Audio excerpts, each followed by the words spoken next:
Okay, so you guys tech things happen. So what you probably witnessed is a break in me transitioning from the laptop over to the phone. And so, Deborah, thank you for being flexible. But there's a lot of stuff happening. So it could be something happening with the cord lines. We don't know yet. I didn't check. Deborah was explaining, or I put her on the spot, if there was a sports team that was coming up to say, hey, Deborah, can you create this specialty tour, what would you do? Where would you take them? So first and foremost, the place that we historically take everyone to is Holcomb Rucker Park. So Rucker Park is legendary, right? And it's basketball related, but I don't even know if you're familiar with Rucker Park. But Rucker Park is a location where um, a gentleman by the name of Holcomb Rucker started this organization for kids to play basketball for safety and just to get off the street. Fast forward, rap rappers started getting leagues of their teams of their own, and it became like EBC, which is where a lot of entertainers, it's called the entertainer basketball, they were playing against each other. So if you go back and listen to some rapper songs and you hear a reference to Rucker, then they're talking about Rucker Park. So every summer it's a league and they play, and the winner just gets all this excitement. So for us, it's important to introduce Rucker Park for his historical contribution to Harlem and to the future, and for the continuation of what is done and how hip hop has merged into what Rucker tournaments are. So Oh, we've had a lot of people who don't play basketball as a sport, but they still want to go to Rucker Park because it's globally known. And if you watch N1 basketball, any of that stuff that was out before your time, probably, those those are the areas, and that park is just like Mecca to some people. mhm. Yeah, I'm pushing 40. I'll be 40 in May. So I'm very familiar with N1, and I've heard Rucker Park, but I've only been to New York once. So I still need to get out there and get to enjoy it. We did a family reunion out there. So I don't know all of the history and the monuments, but that just sounds so amazing. Now, when you go there, I imagine you're going to take them there, you're going to give them some education about, the background, the history, and then they get a little stop at a food place or something. What's around the corner from Rucker Park? Well, Rucker Park is really in a residential neighborhood, but it's at Okay. the tip of Harlem. So it's 10 minutes away from most of the most famous popular restaurants, Sylvia's, Melba's, if you're looking for soul food, which is a lot of the more popular restaurants in Harlem tend to be soul food, right? Hmm. Even Red Rooster, Samuel, he's the celebrity chef. He won one competition. He has a restaurant, so that's really really popular for visitors because of his celebrity. And I guess Hmm. the food is good. I've never had it personally, but I think the food is good. He does live music, so you can kind of get two things at once. You can eat and hear live music. Yeah. So, and that's another thing. Based on the information that someone gives me, they come to New York, they may want Spanish food, they may want Latin food, they may want Italian food. So New York, we have so many options. So depending on what their taste buds is leading them towards, that's how we plan the restaurant. Hmm. Fun fact, for a very short stint when I lived in Las Vegas, I used to do party bus tours, and I thought that I would do that as a profession and get a bus of my own and do all of the things. That never panned out. But it was difficult trying to appease multiple parties or multiple people in one party when it came down to their tastes, their style of music, and where they wanted to go. So then it sounds like you flush all of that out in your forms to them. What is that communication like? What does a form look like that you're trying to extrapolate all of this information so you can curate the best experience? So this you're talking in reference to group tours, private, like they're all traveling together, right? Yes. That's the only way that it can be done. But we also pre-COVID had a lunch stop during our tours. And what we did was we went to a soul food buffet. So, you can kind of meet everybody's dietary needs because it's a salad bar. If you don't eat meat, so that's the way that we worked around that. So when a group may ask us, and sometimes they don't even ask us for the food. They ask us for the entertainment part, and maybe we're dropping them off at the restaurant because they already planned it themselves, because that's also happening. And with the advent and the advancement of the internet, you can find anything on your own. So a lot of times the restaurant component, they may ask for recommendations, but I leave it up to them what the final decision is, because you can't, like you said, you'll go bananas, trying to satisfy everyone's palate. That's real. So knowing what your niche is, your unique value proposition, and what you offer, and not trying to step outside of your arena or range so that you can keep your experience authentic to you and for that consumer. So I like that you're like, hey, we don't need to step in the other lane. Let's just do the entertainment part. And then we can drop them off if needed, or make an experience where like it's a buffet style, so you don't have to get all of the angry people and the bad reviews. So speaking to the people that are listening, just stand strong, 10 toes down in what you know you offer, and try not to, maybe you can enhance that experience, but not try to completely do something different, especially ahead of the FIFA World Cup. Playing and experimenting is not the best time when you're having an influx of people coming through, right? I agree. Yeah. Definitely not. Just be the expert, and just, if even if you feel like you're not the expert, keep trying so that you can become that expert. So when they're looking for that thing, whatever that thing is, that they know that that's, you are the point person for that. And then anything else, maybe you can give them some feedback, or you can lead them, or kind of give them some options or things to think about. But trying to do it all is too exhausting, and you can't charge for so much, for that type Mm-hmm. of service. So you're doing all this work, and then what? Because at the end of the day, we need to stay in business, and business, we need to make money. Right. I like what you said earlier, a couple of breaths ago. It was about New Yorkers know how to basically market. And so, what is your approach to marketing, and how are you connecting? Probably word of mouth works in your favor now and the ratings and such, but how do you best market to consumers?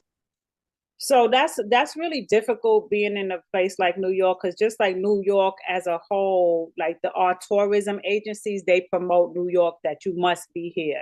That's really what the Times Square and the ball drop is all about. It's just like, you should be here. Like, so that's the imprint that they want you to have. But the secondary part of it is, because it's New York, is very competitive and very expensive to advertise here, or even about New York. So we really rely on satisfied customers, and they spread the word for us. They've been doing most of the heavy lifting for us, and we're grateful to them for that. I love it. I love it. What role does storytelling play in converting a visitor into a lifelong ambassador for the city? So some of these people, you said they come, you give them the experience, and they feel like they're New Yorkers after that. What do you think you do well in your storytelling that makes them feel like they want to tell people about your business? Excuse me about that. I think that sometimes is really what they see and what they feel when they go to these places, right? Because they're not in Times Square. So where all the hustle and bustle of tourism is, and like, they see the buses, the public transportation to get to the starting point for the tour. Some people choose to take taxis or car service, but we recommend taking the subway. So if you follow our directions, right, we say, well, take the 6 train. It'll take you there. It's 10 minutes where you could get caught in traffic for 35 minutes, and it's going to cost you more. So we kind of, like, from the very beginning, from the start point, we suggest take the subway. And once they do that, to get to us and then join us, and they're with nothing but New Yorkers, from the bus driver to the tour guide to the person they spoke to on the phone, they just feel more comfortable. It's just like they get that, they remove the fear of what they may have heard or what they may have imagined. Yeah, I love that. Okay, as we're coming to a close, are you listing on things like Airbnb experiences or any other spaces so you can increase visibility for the business? So yeah, I just and so when Airbnb experiences first started, just a backstory, I was one of Hmm. the people who kind of introduced them to most of the experiences that they were offering early on were experiences that I created for others, right? So now I'm getting ready to engage with them because they changed some of the things that how they were operating had needed to be changed, and I'm glad that they made those changes. So now that they have, I'm going to give it a shot with our own brand of Hush Tours experiences. So we're going to see. I'm going to try one or two tours to see how that goes because it could be kind of messy because everyone wants to jump into that space, but we try to stay true to what we offer, and we are really what's the best word to say? We are proud of how we represent New York City to the world, and we want to make sure that that quality that a person is expecting we can deliver, but we also don't want to be amongst everybody that's trying to do every single thing. That makes perfect sense. That's the advice for somebody who's listening. Don't let corporate entities water down the product. That's the best way that I can kind of understand and take away from what you just shared. Even though I'm not in the space, I can kind of understand it. You got to keep it true to you. Keep it, the New York way. Keep it, the way you know to do things, and letting other entities get involved sometimes just waters down the experience. So I love that advice. I know there are a few people who have mentioned, listing on Airbnb. And so we're not saying don't. We're saying just figure out the best and right choice for you and your business and also do your due diligence. So I heard Deborah say she's going to do a few tours to test it out. So that's what we would suggest that you do as well. Thank you for sharing so much about what you do. I really appreciate it. I'm so excited. Like I said offline, we've spoken to people that are kind of they're not as involved in the entertainment, and that's a big important piece when it comes to hosting for the FIFA World Cup. We've spoken to people who work on the marketing and the finance, but they're not going to be as involved with actually making sure that people feel welcomed here.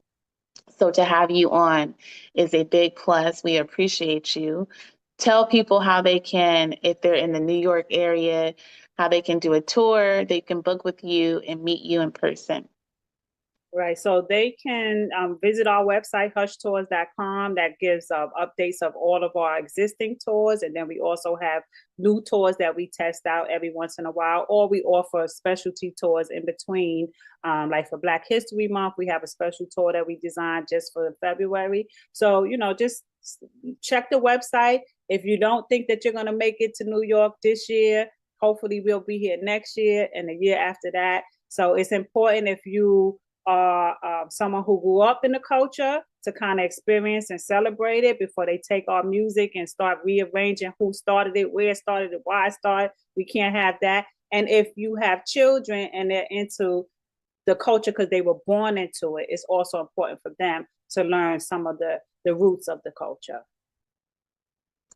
Thank you so much again. You guys, make sure you come back and watch this again, share it with a friend, invite people to the space so that they can take some of this information and apply it to what they do as a small business, as a creativepreneur, solopreneur, etc.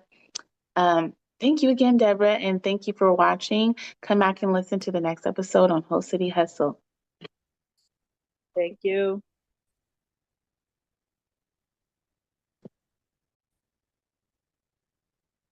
Welcome to another episode of Host City Hustle. If you're watching this behind the scenes video, you are a small business owner, a creativepreneur, a solopreneur, or gig worker with a product, brand, or service. And this is your access to education and resources to help you prepare for the FIFA World Cup. Today's guest is Deborah Harris, founder of Hush Hip Hop Tours, a cultural tourism brand rooted in music, history, and community storytelling. In this episode, Deborah will share how cities like New York leverage culture, legacy, and local voices to welcome a global audience, and what small businesses can learn from that approach as they prepare for the FIFA World Cup of 2026. Have your pen, have your paper ready, plan to re listen and apply what you've learned today, and stay tuned. The transcripts will be made available, as well as any educational materials, our AI planner, and Deborah's links. Thank you, Deborah, for joining us on an episode of Host City Hustle. We were talking offline about the weather out there in New York. You're not snowed in. That's a good thing. Tell us a little bit about how you got started in the tourism space, specifically how you founded Hush Tours and you've focused on culture at that. Well, thank you for inviting me to be a guest with you this afternoon. Yeah, so I am a native New Yorker, and I grew up in the Bronx, like when hip hop was getting started. And I moved around in the city a lot, and then living in Manhattan, which was a really, really high tourist area. I was like, wait a minute, like when people come here, what, like, are they doing anything with hip hop? Because I actually thought it may have existed. So I looked it up and there was nothing coming up. And I was like, wow, that don't make any sense. Lauryn Hill was banging it out. She was winning and being nominated for so many Grammys. So I did some research and I became a licensed sightseeing tour guide, but not to be the tour guide, but just to kind of learn the industry. And my vision from the very beginning was to give the pioneers a platform for them to share their stories firsthand, because this was all records in rotation, so they weren't getting radio spins, but they also had um, a, a lot of people on their shoulders because they laid the foundation. So that's really what it was. I wanted to increase tourism to areas that were underserved as far as New York City is concerned. And I wanted to give the pioneers of hip hop a platform to share their stories and preserve the culture of hip hop at the same time. I love that story. And I love that you found a lane, one that was speaking to your heart, but also filling up a space where I think it's definitely needed. I'm curious though, when you first got started, what was maybe the biggest? Was it getting the permits? Was it getting the license? What was the biggest, I guess, thing that you had to tackle in order to get the business started? Yeah, well, so there's guidebooks when you travel. Not so much so now because you have the internet, but there still are guidebooks. So in those guidebooks, especially coming to a city like New York with so many residents, they had things that they would be in print advising people what to do, but at the same time, what not to do, right? So some of the not to do's were some of the things that I wanted them to do, which was go off the beaten path, go into the neighborhoods, go to places and restaurants where the people who live in New York City, where we eat and where we shop and where, and kind of like really get a chance to experience New York as a New Yorker. So that was one of the challenges, changing the mindset of people that followed the guidebook. But because hip hop is such a cultural, universal music and platform and genre and everything, you already had a built-in audience that, wow, once they heard that they could do some of these things, it kind of like spoke right to them. So I really was working against what the traditional tourism scene felt like. I kind of like said the way I like to consider it is I did a remix. I remixed what sightseeing in New York City was. Oh, I love that. Speaking of remix, who's your favorite DJ? Oh no, I know you're talking about it. I don't have a favorite DJ. No way. I I this love that. It's hard to pick a favorite, especially when you're there in the Mecca. right. Yeah, and Yeah. it's on your mood, because now it's so many DJs that there's DJs that they still mixing and blending and cutting and scratching. Then you have these other DJs that they just playing hits. So it depends. Yeah. I But I like that. love That's a DJ good culture response. overall. I love Who is DJ it? culture overall. Who is it one more time? So I said I love the DJ culture overall. I love that. I love that. Okay, then. So you've been in the game for what, 20 years now? 20 plus years. That's And, we amazing. had to pause because of COVID. So that was like minus COVID years. We weren't operating. But yeah, we've been doing it for 20 plus years. So what changes have you seen evolve over time? Especially speak to the time of the pandemic. What did you do during that time of being off? Yeah, to be honest with you, I was so focused on family and health that, like the business just went to sleep. It just wasn't a priority. But post COVID, that's when a lot of the changes of the structure of the business had to come into play. You know, gift and curse because we had office space, we had buses, we had to, we can't carry bus insurance and not have passengers. So a lot of the things that we were doing and some of the goals that we were set to reach, they got railroaded. Yeah. It sounds like that's still a core memory for you. That still kind of, it sounds like that still kind of hits a nerve. It does because although COVID, we're in 2026 and it was 2020, 2021, 2022, the impacts are still here. You just don't hear about it. So, like, even with tourism and how they measure tourism here in New York City and probably globally, it hasn't come back to the numbers pre-COVID. Yeah. Some industries may feel it a little more, like the airlines. They probably are back to their numbers because people just got cabin fever and they want to travel. But that doesn't necessarily mean that when they travel, they're doing all the other things that they were doing, pre-COVID. Yeah. Yeah. That makes a lot of sense. I know for me personally, I haven't traveled basically since that time. During that time, I was having children. Okay. Um, but I know that's probably the case for some other people too. And then a lot of the businesses here in my area, I live in Washington for you guys who are watching and listening. I live in Washington State, and just to see some of your favorite businesses who are no more. Yeah, yeah. But you've been able to still pivot. You've had to focus on making some changes within the business post COVID. You're obviously still, moving forward. I want to know, let's talk about some of the highlights, some of your favorite parts of doing what you do. So there's a couple. One, to the core of why I started it is like to give the people who created hip hop an opportunity to get up and close and personal with their fans and introduce their work and their legacy to the younger audience. So that's always going to be a driving factor. But I also appreciate the customers that do choose Hush Tours when they after they experience a Hush tour, they're like almost feeling like they're New Yorkers. Like they'll take the train after this. They'll come back and not have to book with us because we take them to places where now what they read or what they heard, they understand that that's not really accurate. So the satisfaction from the customers, because customer service is really, really, really important for our business. Yeah, those reviews, those ratings, sounds like it. And the fact that you're able to curate this amazing experience that just changes their outlook on New York and you giving them the New York experience. So I love that. And this is why we are having these conversations for Whole City Hustle so we can reimagine what it looks like to welcome tourists in our area as well. I'm curious, it sounds like there's different parts to what you do.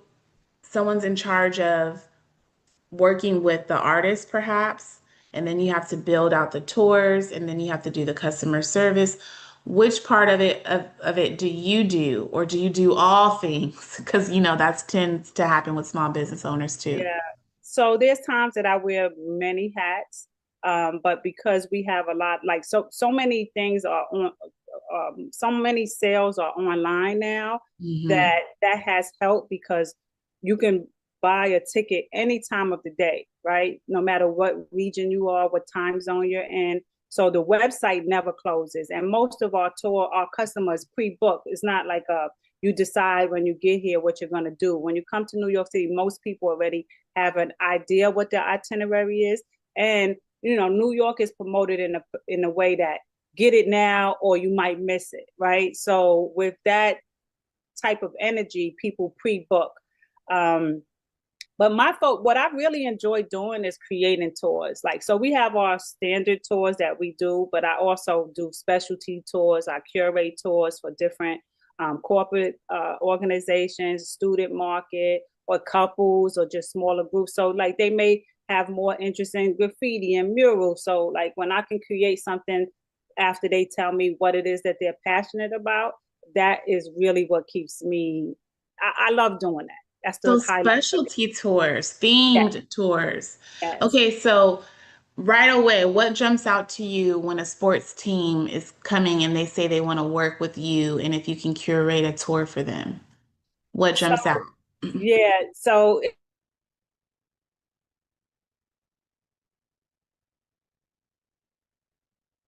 Your audio went out for a second. I don't think it's you. Maybe just a call that came through or something.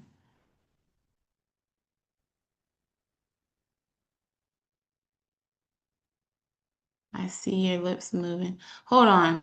okay, I hear you now. okay, no problem. So what I was saying is most times if a